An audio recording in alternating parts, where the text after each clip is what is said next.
മാങ്കൂട്ടത്തിന് എന്തുകൊണ്ടാണ് പാലക്കാട് നിൽക്കാൻ പറ്റാത്ത സാഹചര്യമുള്ളത്? അതാണ് നമ്മൾ പരിശോധിക്കേണ്ടത്. പലരും ചോദിക്കുന്നത്, നമ്മുടെ ചർച്ചകളിൽ തന്നെ കമന്റ് ബോക്സിൽ ചോദിക്കുന്നുണ്ട് എന്തുകൊണ്ട് രാഹുലിന് പറ്റില്ല, അല്ലെങ്കിൽ നമ്മൾ ആരോപണ വിധേയെന്ന് പറയുമ്പോൾ എന്ത് ആരോപണമാണ് രാഹുലിനെതിരെയുള്ളത്? നമ്മൾ രണ്ടുപേരും പറഞ്ഞിട്ടുള്ള ആരോപണങ്ങളല്ല ഇത്. കൃത്യമായ ഒരു FIR ഇട്ട് ഒരു കേസ്, ഒന്നിൽ കൂടുതൽ ഒരാളുടെ വ്യക്തിപരമായിട്ടുള്ള ജീവിതത്തിൽ അല്ലെങ്കിൽ അവരുടെ വ്യക്തിപരമായിട്ടുള്ള കാര്യങ്ങൾ അത്ര ശുദ്ധമല്ല. അതുകൊണ്ട് തന്നെ ഞങ്ങൾക്ക് ഇന്ന് MLA പാടില്ല. കാരണം MLA മാർക്കാണെങ്കിലും ജനപ്രതിനിധികൾ പാലിക്കേണ്ട കുറെ അധികം മാനദണ്ഡങ്ങളുണ്ട്, കീപ്പ് ചെയ്യേണ്ട, അവരുടെ ജീവിതത്തിൽ കീപ്പ് ചെയ്യേണ്ട കുറെ അധികം വശങ്ങളുണ്ട്.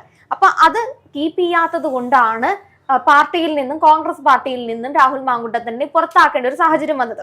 ഇപ്പോ പിഷാരടിയുടെ ഈ ഒരു തീരുമാനം, പിഷാരടിയെ ഞങ്ങൾ തോൽപ്പിക്കും, ആ വോയിസ് ക്ലിപ്പുകളിൽ പുറത്തേക്ക് വരുന്ന ഒരു ആഹ്വാനമാണ്. രാഹുൽ മാങ്കൂട്ടം അല്ലാതെ വേറെ ഒരാള് ആര് നിന്ന് കഴിഞ്ഞാലും ഞങ്ങൾ അവിടെ തോൽപ്പിക്കും. അപ്പൊ നമ്മൾ എന്താണ് വിചാരിക്കേണ്ടത്?